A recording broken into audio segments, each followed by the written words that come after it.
¿Qué tal? Buenas tardes, muy buenas tardes. Bienvenidos a una emisión más de Analistas de la Noticia a través de ICN, una nueva conciencia. Gracias por compartir, gracias por darle me gusta, gracias por seguirnos, gracias por sus comentarios constructivos.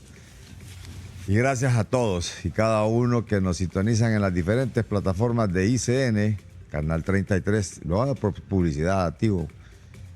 Canal 45, Claro, Canal 95, Cable Color y Canal 299 en Mayavisión. Pero bien, ahí también nos sintonizan, aparte de que también en la página de Analistas de la Noticia en Facebook y en todas las plataformas de ICN. En YouTube también, ahí nos encuentran como ICN.digital. Esta tarde dialogamos con el abogado Germán Leicelar, siempre le agregamos el hijo. Porque dice un amigo, yo no sé por qué arruinan a los hijos, le ponen el nombre del papá, dice. Pero realmente no es que lo arruinan, sino que yo no sé si es que hay una tendencia, si es antropológica, de perseverancia del ser humano, hay una tendencia psicológica en el ser humano de ponerle, por lo menos a uno de sus hijos, si no es al mayor, al primogénito, ponerle su nombre. Buenas tardes, abogado. Buenas tardes. Es un placer, como siempre. Muy buenos recuerdos de su padre también. Bueno, muchas gracias. Bueno, mire, primero, para seguir con lo que indica usted, pues efectivamente tenemos una tendencia, quizás es una manera de sentir que estamos extendiendo nuestra vida. Por eso, como conservación, ¿verdad? Como una conservación. Por otro lado, es una tradición también, ¿va? De ponerle el nombre del padre al primogénito. Y luego, que esas cosas han ido cambiando definitivamente ahora. Y luego lo que dice usted de fregar a los hijos, bueno, debo decir que para mí, y más que estudié la misma profesión, fue un reto. Se fue en la misma área también. Sí, fue un reto para mí en algún momento porque era muy difícil que la gente me viera a mí, ¿verdad? Y aún ahora que me ven a mí, sigo llamándome igual. O sea, y sigue caminando igual. Ahora que iba a entrar al estudio, viene Leicelar. Sí, o sea, lo que se tiene no se hurta, dicen, y no me hubiera podido negar aunque quisiera. Entonces, todo eso está, pero yo creo que lo más importante es que independientemente de todo lo que estamos platicando, Carlos, que es un orgullo para mí llamarme como él. Esa es la parte buena, ¿verdad? Que podría ser un nombre que pesara negativamente, pero no, es un nombre que pesa positivamente y eso es un impulso, un compromiso, pero es agradable venir de un padre así tan valioso. Bueno, entonces hay que seguir honrando el nombre del padre, ¿verdad? Hay que hacer la fuerza, sí. Así es. Abogado, recién, bueno, el 4, tengo entendido que cumplió el aniversario, el PINU. Es correcto. Usted ha sido ya partícipe de ese partido por muchos años. ¿Cuántos años cumplió el PINU? El PINU cumplió este 4 de diciembre 46 años ya de existencia. Su servidor fue partícipe en una junta directiva departamental. Actualmente estoy en la junta directiva central. Fui candidato a diputado suplente hace algunas elecciones. Luego vinieron todos esos temas de esas alianzas complicadas y pues hasta hace poco, que usted me lo preguntaba antes de entrar a cámaras, teníamos la intención de participar en una diputación. Estamos en esa línea, pero pues falta todavía un poquito de tiempo para que se consoliden inscripciones y todo eso, pero estamos en esa línea, sí. Sí. Pero había una tendencia a desaparecer del PINU, ¿no? ¿Por qué se le llamó siempre, o sea, 1, partidos bisagra, 2, partidos bonsai? O sea, ya no son tan bonsai, se quedaron enanos electoralmente. ¿Qué es lo que ha pasado? Bueno, mire, yo le diría que el tema del PINU es un tema importante desde ciertas perspectivas. Primero, el PINU nace bajo la iniciativa del señor Miguel Andoni Fernández, que de Dios goce, y que nace... Hijo de Gualala. Es correcto, de Gualala, y ahí está el inicio del partido con una proclama que se llama la Proclama de Gualala, que es un documento que vamos a tratar de hacerlo incluso más público porque es curioso cómo está vigente todavía, 46 años más tarde, y que incluso vale la pena mencionar que el nacimiento del Pinu tiene que ver con un impacto histórico que tuvo en Miguel Andoni Fernández la situación de la guerra con El Salvador. Aparentemente a él le tocaba hacer algún tipo de cuidado fronterizo y se dio cuenta que tenían en planilla un montón de soldados que solo estaban en planilla. Y dijo, hombre, ¿y aquí cómo defiendo esta frontera? Y se dio cuenta que habían planillas fantasmas desde aquel entonces. Desde aquel entonces. Y ahora dicen que hay planillas fantasmas, pero de Nicaragua. Perdón, para elecciones de nicaragüenses, fíjese. Bueno, mire, ahí eso es una cosa que ha sido ya en este proceso electoral.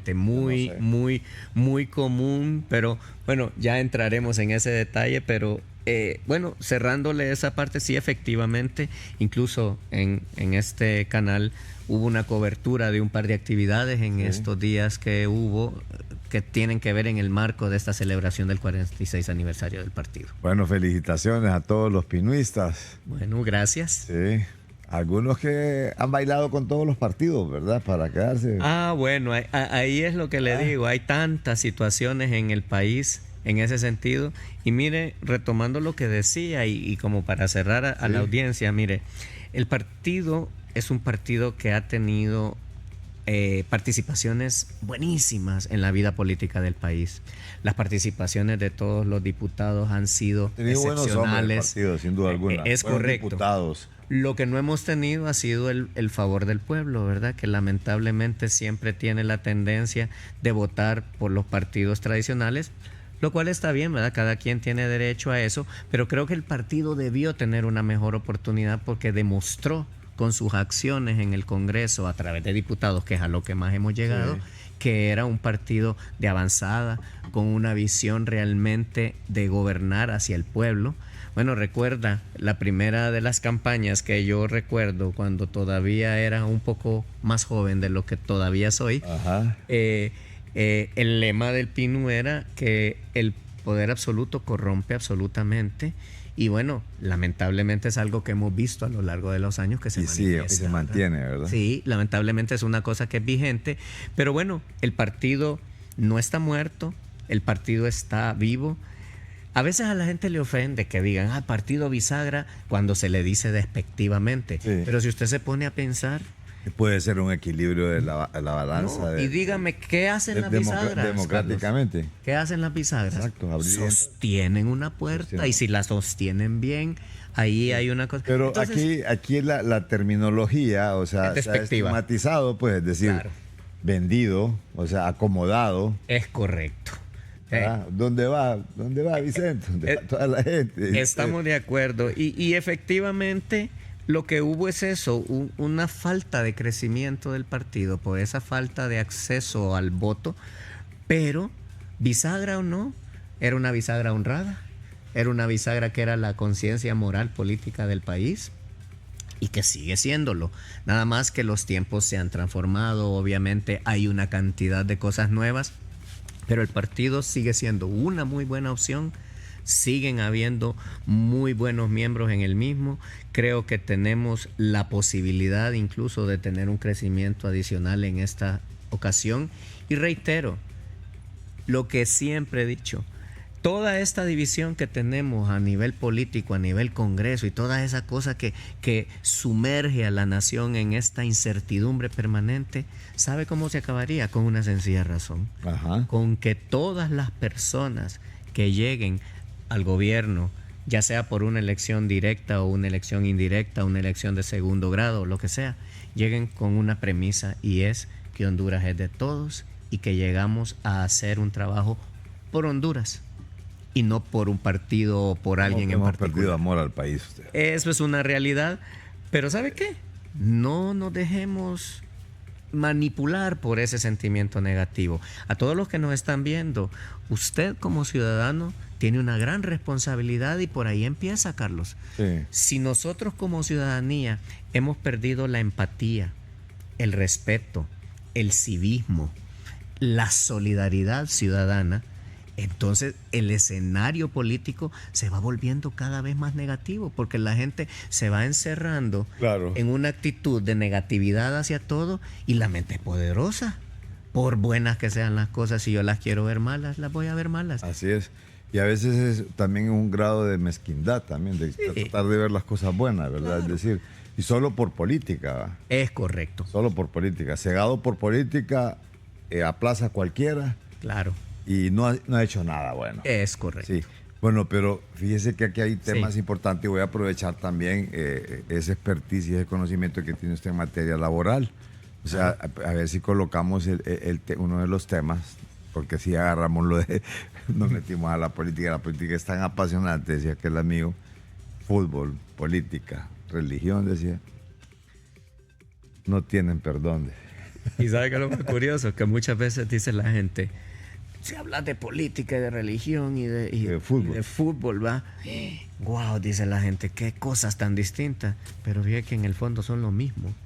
Porque son mecanismos de control de la masa al final de cuentas del pueblo. O sea, lo controlamos políticamente, lo controlamos religiosamente o lo controlamos con el asunto de las elecciones. El H, ajá, ahí todo. Así es. ¿Y por qué no vemos esos derechos que tienen los trabajadores informales? Bueno, mire, el tema de los trabajadores informales es una cosa problemática porque los derechos de los trabajadores informales prácticamente no existen, Carlos. ¿No existen? No, mire, vamos a ver, no existen ni siquiera los de los trabajadores formales. Peor para que tengamos los de los informales. Y no es porque no existen derechos, pero lo que no hay es un mecanismo, una política pública que le dé un seguimiento a todas estas actividades. Cuando usted tiene una actividad informal, obviamente está devengando un salario, está haciendo una cuestión, pero usted deja de tributar, deja de estar en el spot de lo que es la ley para ir a determinar si le están cumpliendo con la retención hacia el seguro social, si le están pagando todo lo que corresponde en base a salario mínimo, si tiene un accidente de trabajo, si tiene seguimiento, no está inscrito en el sistema de seguridad social, entonces si tiene un accidente, todo eso pasa desapercibido. ¿Y qué es lo que sucede? Que mucha gente tiene la percepción de que es bueno estar así porque no pago impuestos, no tengo gestiones adecuadas en ese sentido, pero cuando hablamos de la seguridad social, la gente equivoca el concepto de una manera bien importante, porque la seguridad social no es el seguro social, que es un hospital. La seguridad social es un concepto mucho más amplio que tiene que ver con que usted, Carlitos, como ciudadano, tenga seguridad social. ¿Y qué es seguridad social? Que usted se eduque, que usted tenga sana estructura, que le atiendan cuando se enferma, que tenga la posibilidad de tener una sana diversión, que tenga instalaciones deportivas, etcétera. La seguridad social es una cosa muy, muy amplia. Tiene que ver con la vivienda, tiene que ver con que usted pueda viajar, pueda capacitarse. ¿Me explico? Sí. Entonces, la seguridad social tiene un componente que es el tema salud, que es uno de sus componentes nada más. Pero si no estamos aportando para un sistema donde esto riegue todo ese dinero para aplicar aquella máxima de uno para todos y todos para uno, porque así funcionan los sistemas de seguridad o de previsión en general, que es aportando masivamente.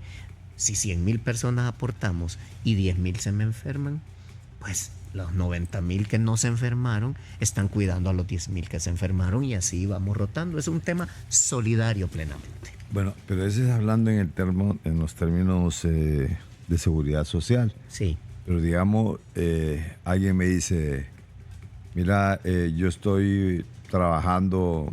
¿Se puede llamar un trabajo de servicios profesionales como un trabajador informal? Es que mire, los servicios profesionales en principio no deberían ser considerados trabajos laborales. Ajá. Porque un contrato de servicios profesionales es un trabajo que, si bien hay trabajo, no hay una cobertura de lo que son los elementos de la relación de trabajo como tal. Y eso lo explico muy sencillamente. Para que usted sea empleado y por ende trabajador y lo cubra el Código de Trabajo, usted tiene que tener 3 elementos. Uno es que usted preste el servicio de manera personal. 2, que le paguen un salario por ese servicio. Y el otro elemento es la subordinación. Todo el que es empleado es subordinado. Sí. Cuando existe un contrato de servicios profesionales, en principio la subordinación no existe. Por ejemplo, su servidor tiene contratos de servicios profesionales con determinadas empresas, pero ¿qué es lo que pasa conmigo? Yo no tengo un horario, no tengo entrada. Y es cierto que me pagan por el servicio, pero no tengo que marcar tarjeta. Pero no tiene un horario que tal vez dice el contrato, pero sí tiene un horario implícito.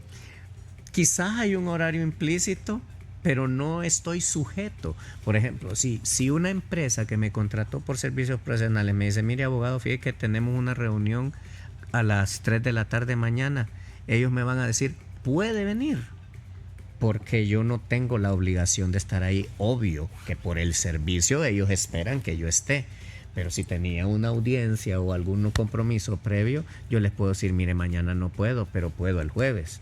Mientras que a un empleado no le van a decir puede venir, le van a decir usted tiene que estar a tal hora en una reunión. ¿Me explico? Entonces hay horario, hay órdenes específicas, hay reglamentos y una serie de cosas que aplican. Entonces la subordinación es el elemento fundamental que define que usted sea empleado o no.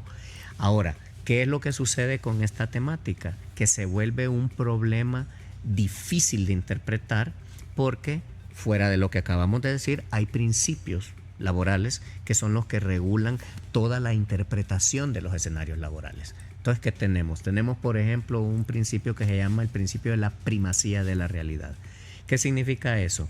Que si yo a usted le doy un contrato que dice que es de servicios profesionales, pero en la realidad pasa lo que ya le había dicho, que le pagan salario, que usted presta el servicio y además tiene subordinación, entonces por la primacía de la realidad, sí, dice la realidad, no, ese contrato tiene un título, pero ese título no sirve, ese contrato es de trabajo, aunque diga que es un contrato de servicios profesionales. ¿Me explico? Sí. Porque ahí es lo que se llama en esto la voluntad y la autonomía de las partes que existen en las otras materias del derecho. En materia de trabajo no existe, porque solo existe la voluntad de la ley.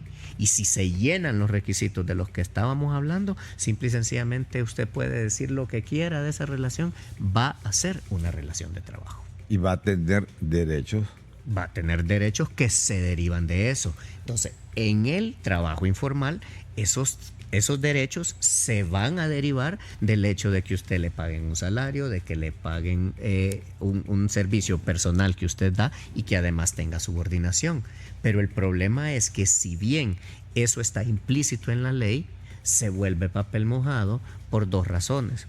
O porque los trabajadores desconocen el derecho que tienen, o porque por la necesidad de tener el trabajo deciden callar o no denunciar que hay violaciones a ellos. Y el otro elemento que es lamentable, que es que la Secretaría de Trabajo tiene muchas deficiencias, no en relación a su funcionamiento o a su conocimiento sobre la materia, sino que el crecimiento y la actividad en el país es tan grande que no hay una capacidad para ir a supervisar a todas estas actividades. Entonces muchas actividades, al no ser supervisadas, quedan en ese oscuro momento de no aplicación. O sea que hasta en eso también hay impunidad, pues también. Es correcto, así es. Hay un montón de violaciones a los derechos de los trabajadores por doquier, eso es una realidad. ¿Qué trabajo? Ajá, sí. Sí. No, solo es que le decía, sí, hay una violación permanente de cosas, no en todos lugares, ¿verdad? Pero vamos al punto, tal vez usted tiene una empresa o hay empresas que cumplen a cabalidad con todos estos derechos que tienen los trabajadores, y esas empresas ahí están a la vista, están en el radar, ni siquiera tienen que ser supervisadas, pero son las que son supervisadas porque son las que están ahí de manera evidente. Y todo ese trabajo subrepticio que se da bajo la manga de la oscuridad, no hay manera de supervisarlo. Entonces, son muchos elementos que hay, porque al final es un tema de capacitación, de capacidad económica, de cantidad de empleados que se van a tener en la Secretaría, pero la Secretaría de Trabajo no tiene el mejor de los presupuestos, ¿va?, de la nación. Entonces, se vuelve una tarea difícil de ejecutar por esas razones. Sí. Mire, vamos a ir a una breve pausa, pero al retorno vamos a hablar esto del empleo por hora que se dio y que se discutió mucho. Y ayer, bueno, no fue ayer, creo que fue antier, que estuve con el ministro Eugenio Sosa. Sí. Y le decía qué pasó con el empleo por hora. E incluso se colocó una cita de su persona ahí, donde criticaba lo de la pobreza. Sí. Y yo lo conozco profesionalmente a él, muy buen profesional, dice, pero no estoy de acuerdo, dice, con eso, porque dice, porque se contradice, dice, porque hay encuestas, dice, las encuestas sirven para medir eso, precisamente la pobreza. Pero no, eso quedó por ahí. Pero lo que nos interesa es a qué derechos tienen, digamos, la gente que está regularmente trabajando con una empresa. Cómo debe ser pagado cuando una persona es despedida, por ejemplo. Claro. Cómo debe ser pagado el preaviso, o sea, cómo debe ser pagado sus vacaciones, claro. O sea, cómo deben ser pagados sus aguinaldos. Claro. O sea, son cosas que realmente la gente desconoce. Hay desconocimiento. Hay desconocimiento sí. Y como dice usted, muchas veces también guardan el silencio y se queda eso. Y sí. Más los otros elementos que usted agregó de la Secretaría del Trabajo en cuanto a la funcionalidad debido a la gran masa también sí. que hay que atender. Es casi humanamente imposible cubrir todas las necesidades porque es un volumen muy alto. Ahí le quedó un paquetillo, doctor, para que lo responda al retorno. Perfecto.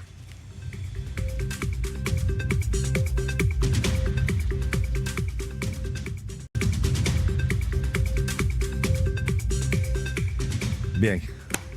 Don Germán Leicelar, hijo. No, yo le voy a poner el segundo apellido. No, mire, para que mi mamá no se resienta, sí, como dicen, exacto. Yo soy Germán Edgardo Leicelar Hernández. Pero mire que como es Hernández, me va igual. Porque si me ponen H, la gente dice hijo. Entonces yo les digo, póngame la mayúscula para que sea Hernández, porque si es minúscula, es hijo.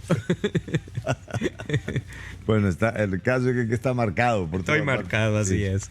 Bueno, en relación a las preguntitas que quedaron por ahí, ¿qué nos puede responder? Bueno, ¿Por dónde empezamos? El paquetito que me dejó, bueno, por donde guste, porque mire, volvemos al punto de origen, ¿verdad? La problemática es la falta de capacidad, porque como le digo, es humanamente imposible. Vale, le voy a poner un extra que si quiere lo profundizamos después. ¿Sabe en el juzgado del trabajo, por ejemplo, la enorme mora que existe, ¿va? Que es un problema muy serio el que estamos viviendo en ese tema? Pero imagínense que hay aproximadamente 12 jueces actualmente. Había en su momento solo 6. Sí. Han duplicado la cantidad de jueces. Pero ¿sabe cuántos expedientes tiene asignado cada juez? En promedio tienen unos 2.000 a 3.000 expedientes cada juez. Entonces calcule. Imagínese usted como juez con 3.000 expedientes, ¿por dónde empieza? O sea, es una cosa limitante, ¿va? Porque es tan grande la carga, porque no hay posibilidades de tener una realmente forma de conciliar adecuadamente toda la problemática. Entonces, solo para que vea cómo todo va sumando de alguna manera.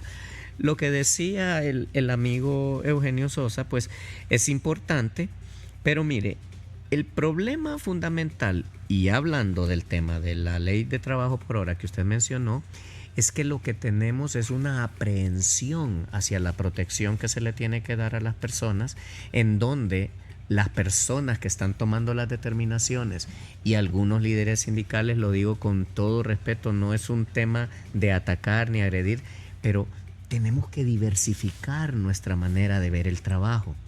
Mire, el país necesita oportunidad de trabajo y cada oportunidad de trabajo que generemos es una persona desempleada menos y es un ingreso a un hogar, ya sea que es trabajo parcial, que sea trabajo completo, porque al final, ¿qué termina sucediendo?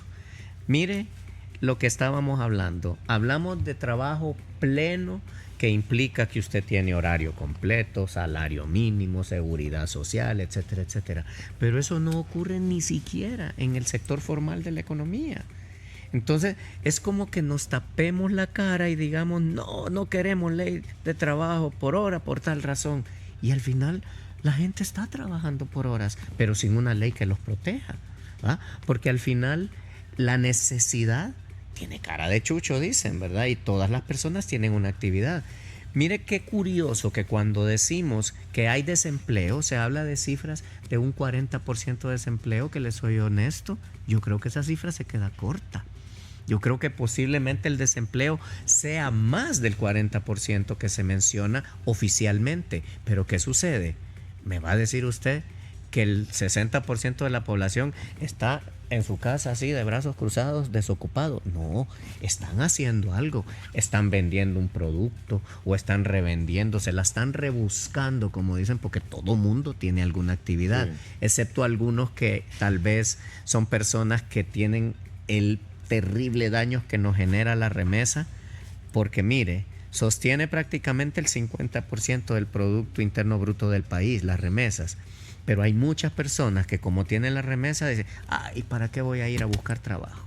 Si con esta remesa me compro mi celular, me compro mi tenis, o sea, viven de la remesa. Hasta un par de vicio por ahí se lo compran Así también. es, porque están desocupados, ¿verdad? Y claro, si buscan ocupación, no hay una situación donde puedan encontrar ocupación. Súmele a esa necesidad las personas que no logran tener eso, que tienen la posibilidad de que le dice a alguien, mira, vendeme este kilito de coca, y dicen, con un kilito la hice, más no saben que cuando hacen eso se matricularon en una actividad de la que no van a salir a menos que salgan muertos, ¿va? Entonces es todo un tema, porque al final el criterio que tenemos como sociedad y el terreno donde nos estamos desarrollando es fértil para que haya delincuencia, para que haya narcotráfico, para que haya maras y pandillas, etcétera. Entonces, hay toda una serie de cosas que hay que valorar.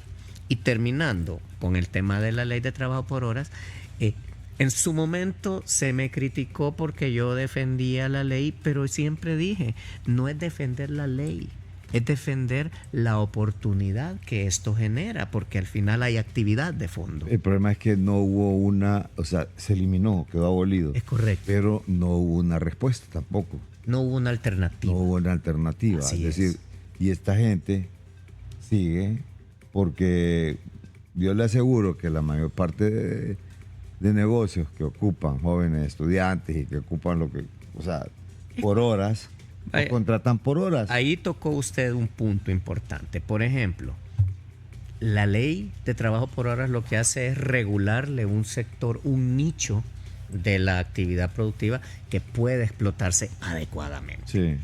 Nadie diría que alguien va a ser contratado por horas y que se va a quedar trabajando en eso eternamente. No.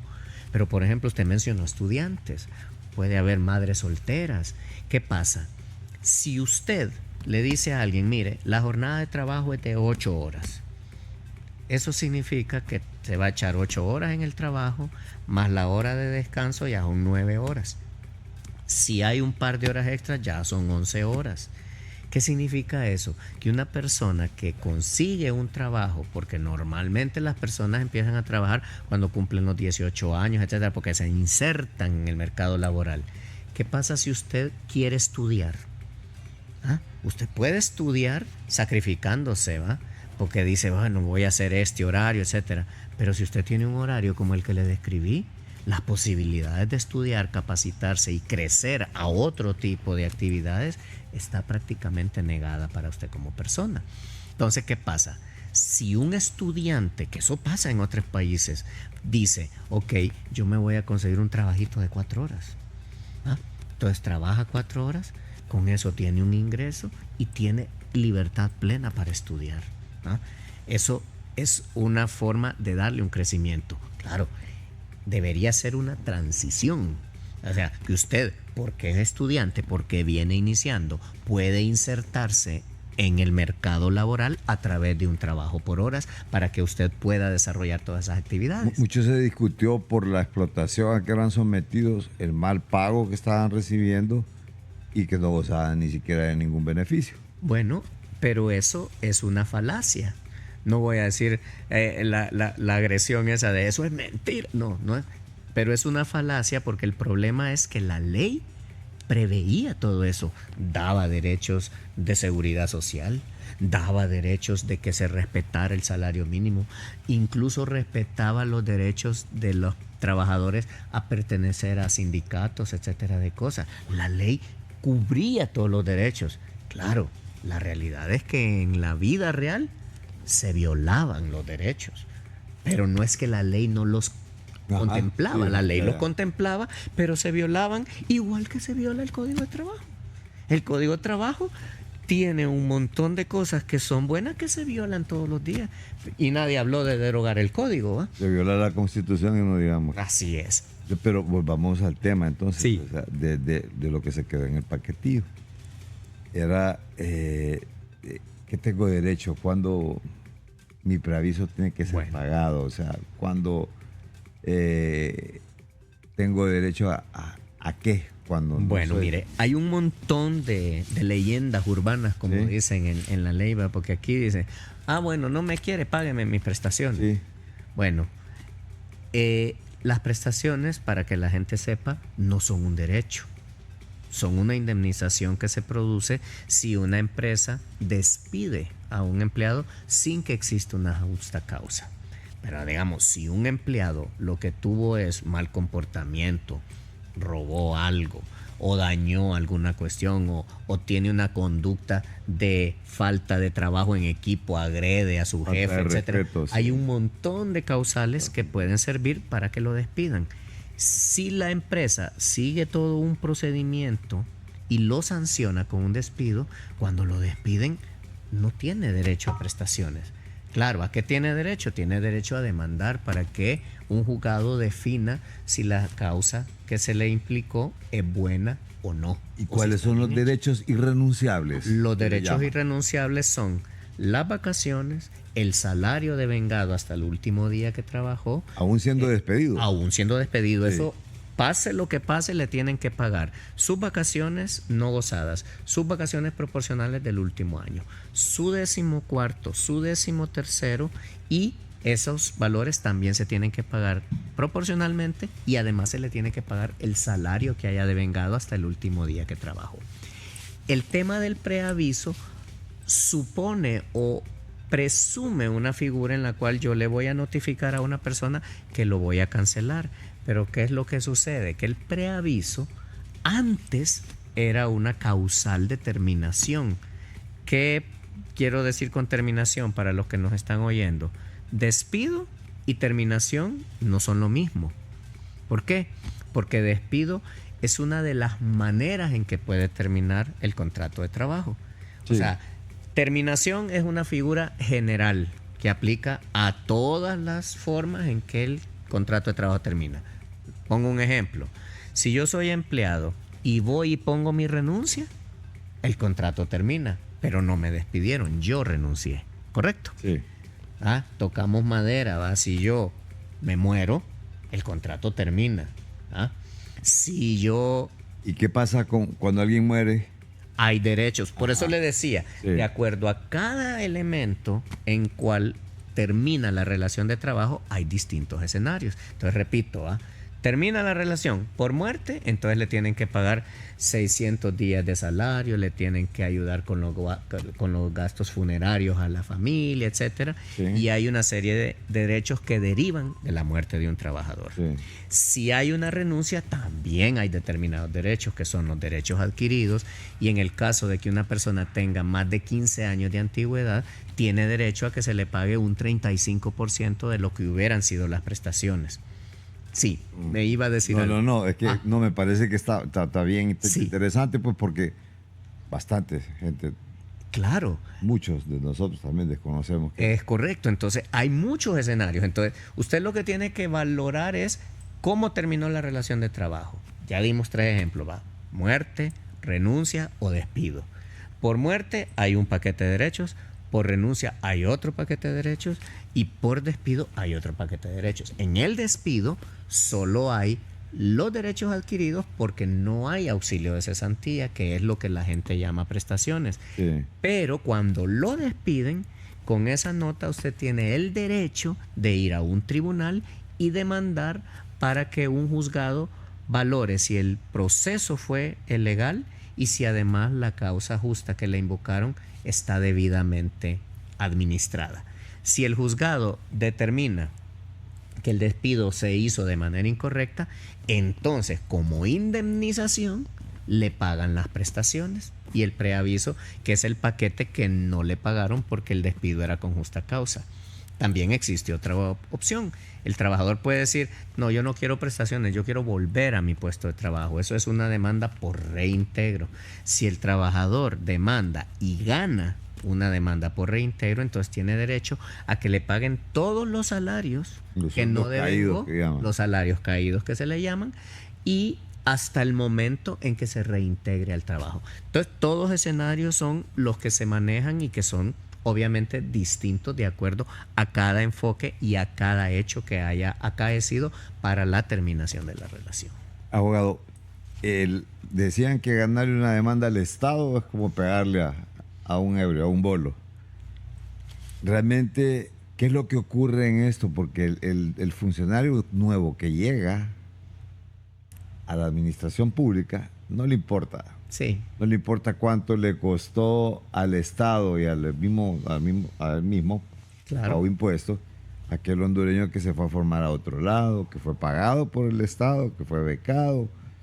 No, o sea, no les importa. Claro. Este no es de mi partido y este es el que se va y punto.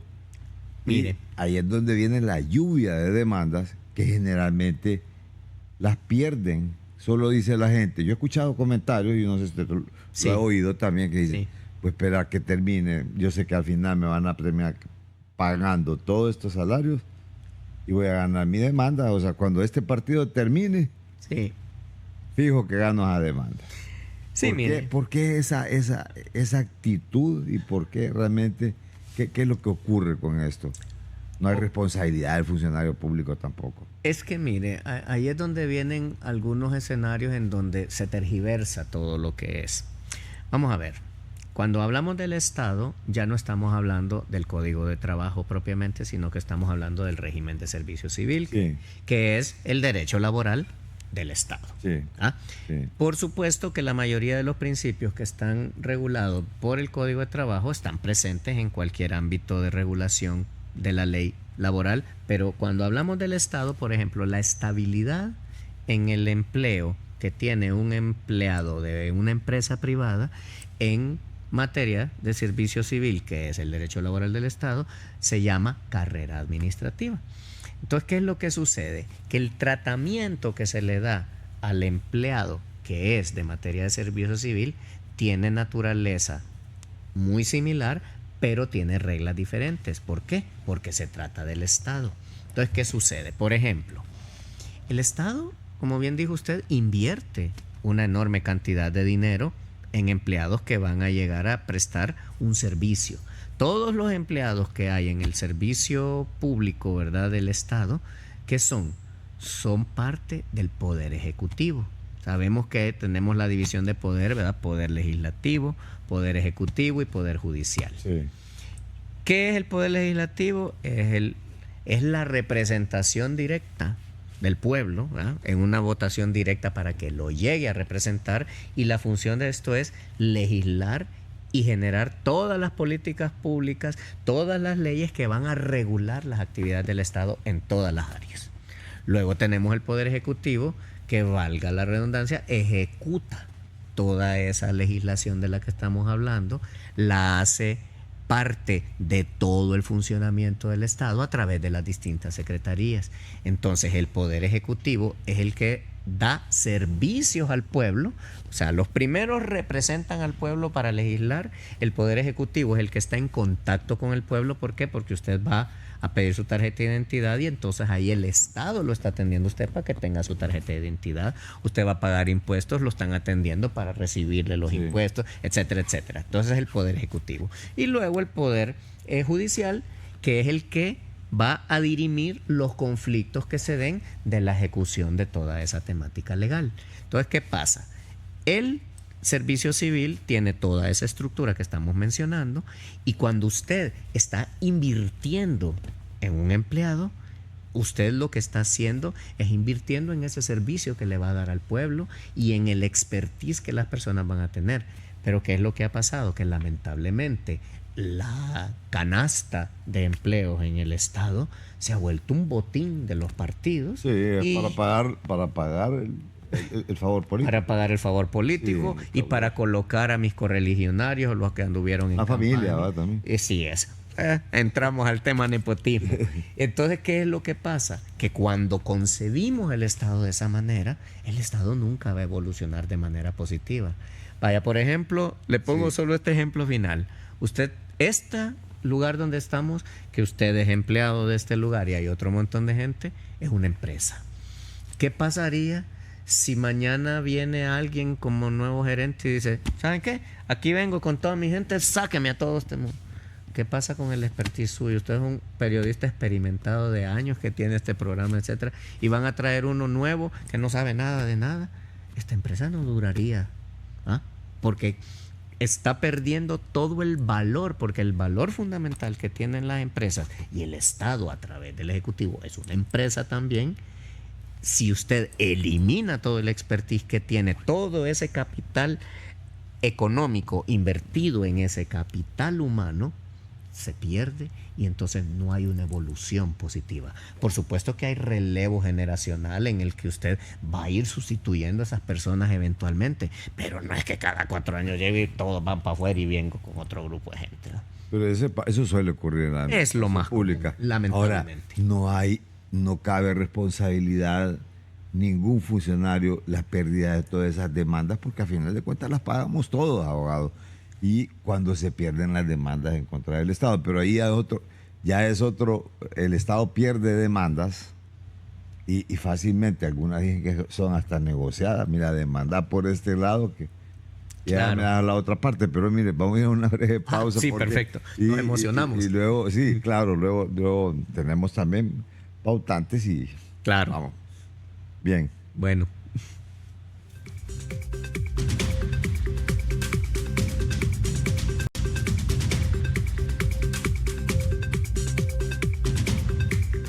Bien, abogado Germán Leicelar, H mayúscula. H mayúscula. Veamos esa parte, así brevemente, porque nos vamos a caer en esto último y esas no son las preguntas que me ha dejado la gente, ¿verdad? Que me dice, pregúntele al abogado laboralista. Sí. Bueno, mire. El tema realmente... Para agotar eso y evolucionar en otro tema quizás más constructivo, mire, todos los funcionarios son responsables. Sí. ¿Por qué? Porque hay un principio fundamental y es que, vaya, así como yo no le puedo vender una casa si no es mía, así yo no puedo ejercer una función, valga la cacofonía, como funcionario, si yo no tengo esa facultad que me dé la ley. Entonces, también cada funcionario tiene que ejercer esas facultades de una manera ordenada y como la ley lo prescribe. Cuando hay despidos masivos que no tienen justificación, evidentemente ahí hay una responsabilidad directa por ejecutar esos despidos sin que existan causales. Pero fíjese que se inventaron un truquito. Si un empleado demanda, ¿verdad?, y un juzgado condena al Estado a pagar, han interpretado que la situación es, ok, como fue un juzgado el que condenó, ya no es responsable el funcionario porque es una orden de un juzgado. En vez de decir, bueno, la orden del juzgado vino porque hizo mal su trabajo. Sí. Pero se ha manejado eso. Y por supuesto, no en todos los casos la responsabilidad se puede evadir de una manera directa. Es un tema profundo, complejo y escabroso.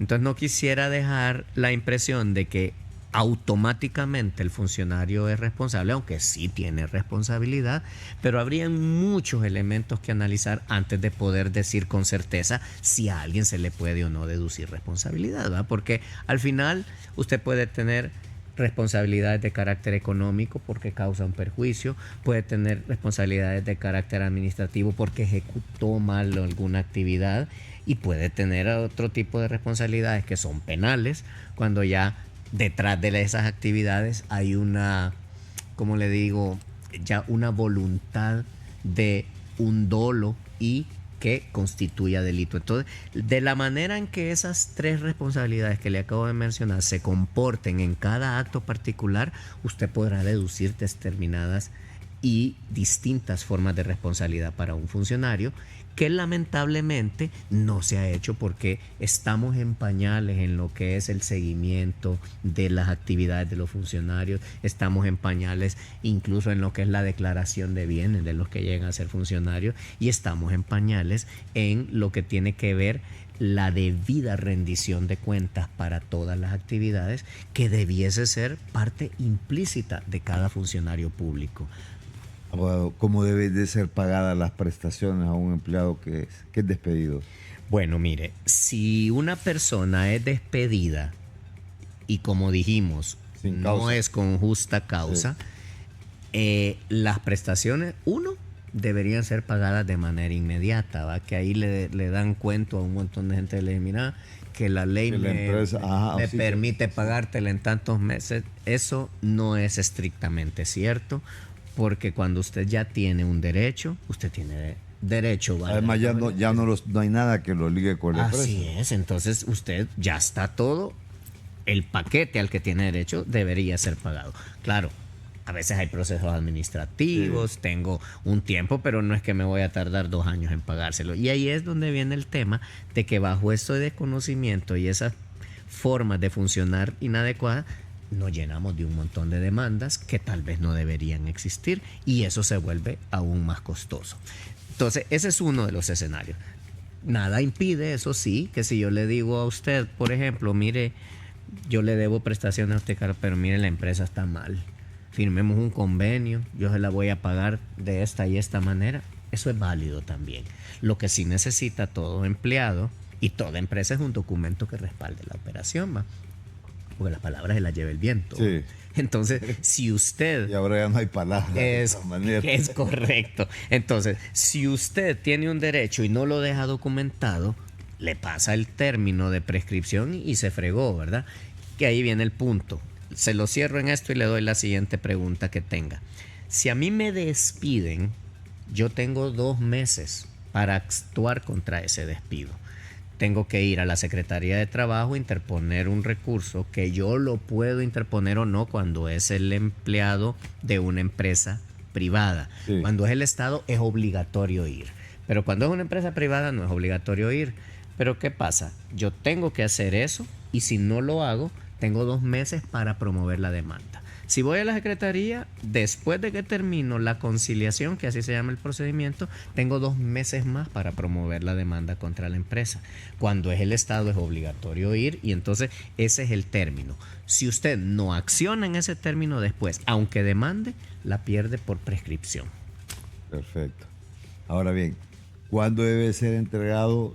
No sé si está bien 13º y el 14º mes, o 13º o pues mire, 14º, como ahí hay una discusión. Una cuestión de semántica. Es un tema de semántica, sí, pero lo correcto es decir el 13º y el 14º, porque sí, es una cuestión ordinal.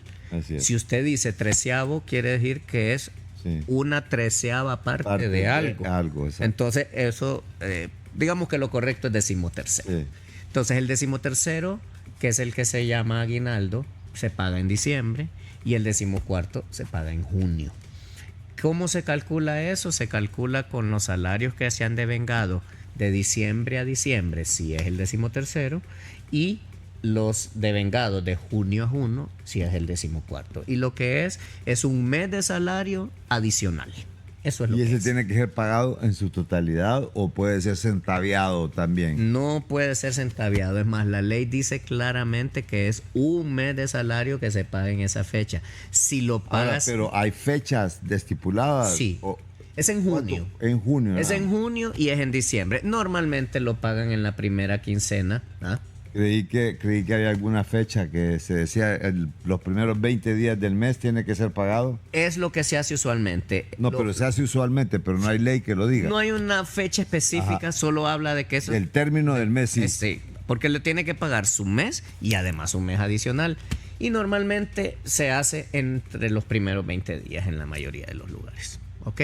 Y entonces ahí está el punto que le digo. Esto es un pago que se le tiene que dar, y si usted hace tuquitos de eso, como usted dijo, sí, estaría incumpliendo con lo que dice la ley. Y si usted paga eso pedaceado, en estricto derecho lo que estaría haciendo es dándole un aumento de salario a la persona, porque al pagarle un pedacito, vaya, en algún lugar me pasó que le decían, mira, esto te lo voy a pagar en 12 pedacitos. ¿Ah? Ajá. Entonces, ¿qué hacía? Le pagaba un pedacito en enero, un pedacito en febrero y así sucesivamente. Entonces, ese pedacito que le paga, como no es el mes de salario, sí, como dice la ley, se convierte en un pago que me hicieron que suma a mi salario, porque cuando llegue diciembre le digo, ay, mire, no, que ya te lo pagué. No. Y el tiempo tiene derecho otra vez. Exactamente. Dice la ley que el que paga mal paga 2 veces, ¿va? Entonces lo que se tiene que hacer es pagar como lo estipula la ley. Bien, abogado, muchas gracias. Siempre es un placer. Sí. Ya veo que no es ni la primera ni la última. Bueno. Muy agradecido por su ilustración, es decir, sé que sirve de mucho a cantidad de personas. Me estaba Cabe pidiendo. decir que hay muchísimas cosas más que decir, ¿verdad? Es larguísimo, pero bueno. Vamos a agarrar por segmentos. Pero ahí hay una guía básica que le da, digamos, las generalidades de lo que aplica.